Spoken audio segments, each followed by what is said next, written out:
Good morning. You've been watching a little run through of the progression of the tank since the muddy mess back in early July, the time where we let it grow out and it looked very pretty. Then we added our Malaysian trumpet snails, and then we decided to add surface agitation, which meant we tore the whole tank down. And here we are, September 15th, 2019. So what are we going to do today? We have taken our two little baby dwarf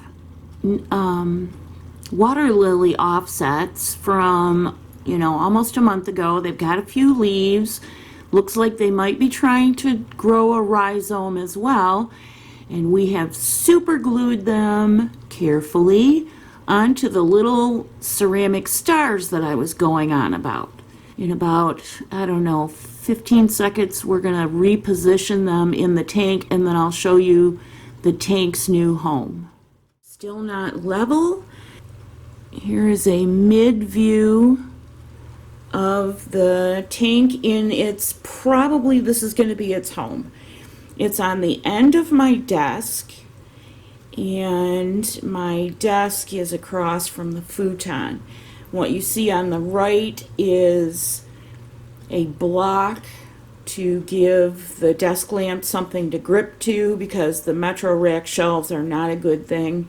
I had a terrible time getting that to be situated when I moved this tank away from the window, because the air hose that you guys saw me set up is actually Rainbird drip line, so it's heavier. It's the same diameter and whatnot as airline hose, but it's a heavier material.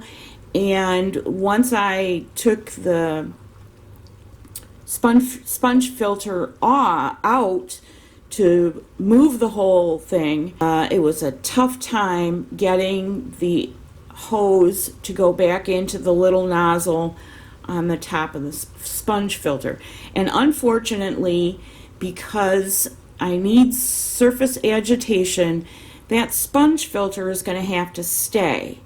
I will be adding a different sponge over the exchange tube. I will be adding a finer sponge. This is pretty coarse sponge, and I want it to be a little finer. But in order for this tank, with my water conditions and everything we've talked about with water testing, in order for this tank to be successful, there has to be a little bit of surface agitation. There we go. So you can just see right down there the smaller of our two dwarf water lily offshoots sitting on that little star that I've been yammering on about. And then there's another one in the back, and a third one that actually took root by itself, and the Malaysian trumpet snails have not dislodged it. They are still dislodging things. So the little shrimp stars are an experiment.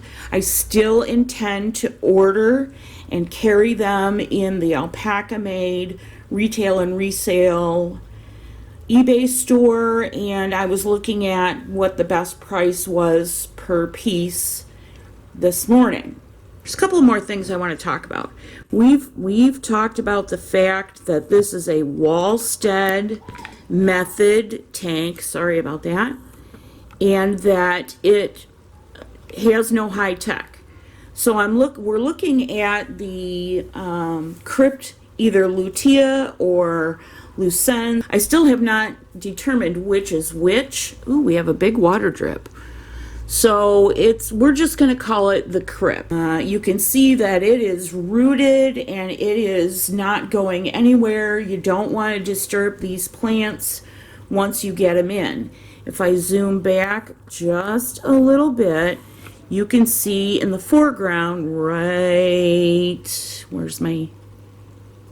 here, you can see that the Stargine repens is rooted. The Malaysian trumpet snails are still moving them around when I would prefer that they leave them alone, but they're doing their job.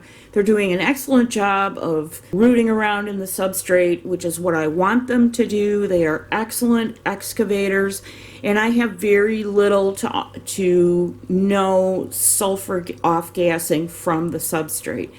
The tank is still cloudy because we added beneficial bacteria to try and grow a colony in that sponge. That was the other reason for having that sponge. And it's still a little bit cloudy, but it looks a lot better. Now the tank itself, let's zoom out a little bit. The tank itself still is unstable. Every time we mess around with it, more than just sticking a plant in the substrate and calling it a day, we disturb the organic material that is deteriorating, and because we disturb it, we get a bacterial bloom, and life is kind of miserable. And so once again, we're at the end of a bacterial bloom, but it really looks pretty good at this point. It's going to take a while to grow out. I did add 2 flourish root tabs, one very near the lutea. Everything around within like a 5-inch diameter on centering on the lutea is really starting to take off. And so that tells me the lutea or the crypt has greened up, gotten a lot darker green, and that tells me that that was the right thing to do, and we'll talk about that in a minute. The only thing that's really struggling and really sad is the water lettuce. We had this big container of big beautiful water lettuce plants that were producing plantlets and spreading them all over the deli container, but we also developed hair algae because I left it on the windowsill, and yes, I knew better. So they look pretty sad. Let's see if we can get you a shot of them. They are shedding all their old leaves because the hydrogen peroxide we used, hydrogen peroxide and water bath, we used, sorry about that, to kill the hair algae, really did a number on the older leaves, and they are just really sad. All right, that's about as high as we're gonna get, I think. Now this picture is actually making them look much better than they do. But if you can see right, there, that leaf right there that's spinning to the left, it looks like cellophane. And that's what's happened. All the older leaves are either cellophane, which means they're deteriorating and the only thing left is the veins, or they're very yellow due to the treatment. I have no reservation about the treatment. The whole treatment will cause new growth, and they will bounce back, and eventually you'll hear me whinging about having too much water lettuce. But for right now, it's all good. Everything has had a treatment. A couple of you have made comments about the container itself, and some have thought that it was a really good idea, and one particular person, a veterinarian, said what a great idea it is, making water changes really easy and fast. And truthfully, that was not my intention. I had this 3-gallon container because I was making continuous brew kombucha, and I can't drink that much myself. So it eventually got broken down and just was taking up room on a shelf. And one day I looked at it and said, I haven't had an aquarium of any description in quite a few years, maybe 4 or 5 years. Really like to have something simple and easy to maintain, and that vessel is just big enough for a nano aquarium. So I hauled it out, and you've pretty much gone along with me on the journey. Now, in truth, what I paid for this anchor hocking 3.2 or 3.5 gallon container, I could have had a 20 long shipped to me for about the same price. Anchor hocking is not making the model that I have currently. It does have a slightly domed top with a knob on it. I have not put a top on the aquarium because I need that air exchange. Anyway, I thought you might like to just run through Amazon and see what's available if you're interested in doing this sort of whimsical nano aquarium. The first thing that I found is not anchor hocking, it's actually Artland. And I don't think you can take this infuser or ice column out, but there seems to be branding in the glass, and I don't think that this container is sufficient for the purpose because of the what appears to be branding in the glass, and this stand I don't think will be adequate to house the nano aquarium type setup. It's probably fine for beverages, but you're going to have more weight than just 3 gallons of liquid. This one appears not to have any branding, and if you took the lid off, you probably would, it looks like you would be able to take the infuser out. This might be a nice one to use. It does have a stainless steel spigot, and mine does not. Having it on a stand is advantageous, I will tell you right now. But it's $174. You could have a 55-gallon without all the other stuff, without the filter and that kind of stuff. But you could have a 55-gallon easily for $174. These other ones are totally not appropriate. And we'll just sort of run down. This one has branding on it. It's only $21, but it has branding on it, and it's only a gallon. So I've kind of gone through this list, and I don't see one in here that is sufficient for the job. This one looks like it might be, but again, it's either got branding and an ice column, and it looks like it doesn't say how much, what the volume is here. I did not find one that was glass. You don't want to use plastic for this, that had a wide enough opening, no infuser, and no branding. Doesn't mean that you can't find one, but I have looked and I have not seen one. This one looks great. It's got a nice stand. It's 3 gallon. It's art glass. Or Artland again. It has no infuser, but the top is way too small. Just trust me on this one. The top is way too small. This one might suffice, but if this spigot is copper or copper plated, it's a no-go for any invertebrates. If you replace the spigot with stainless steel, this would be a really nice unit. I'm very tempted to add another aquarium.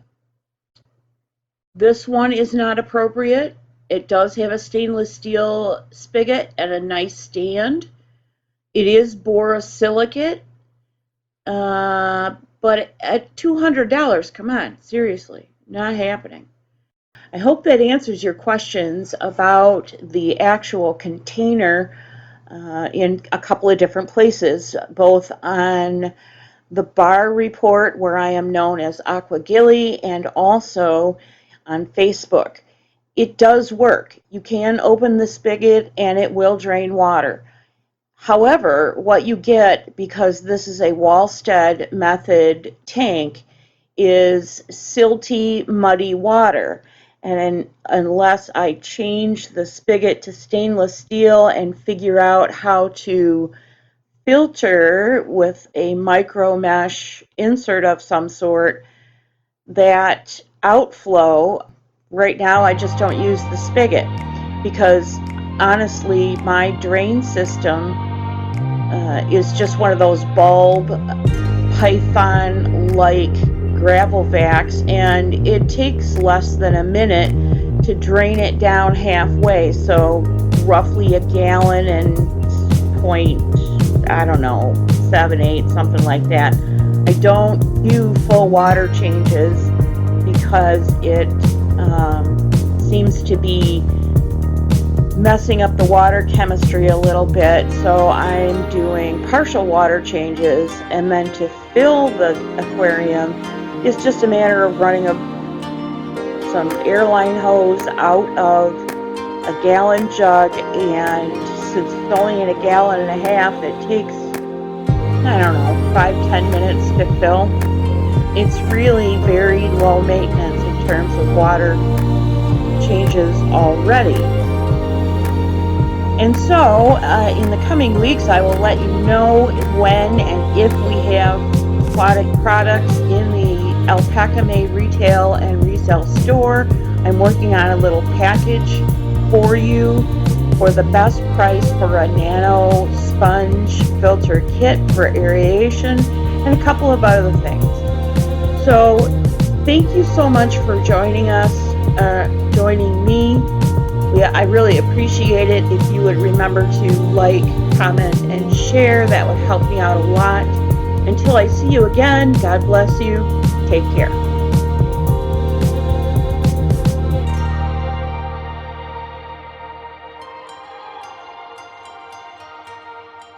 One more thing.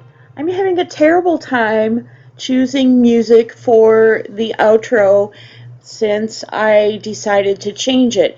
If you've heard some music that you really like for the outro, then please let me know in the comments, and I'll take a poll, and whatever music gets the most votes will be our outro music. Thanks again.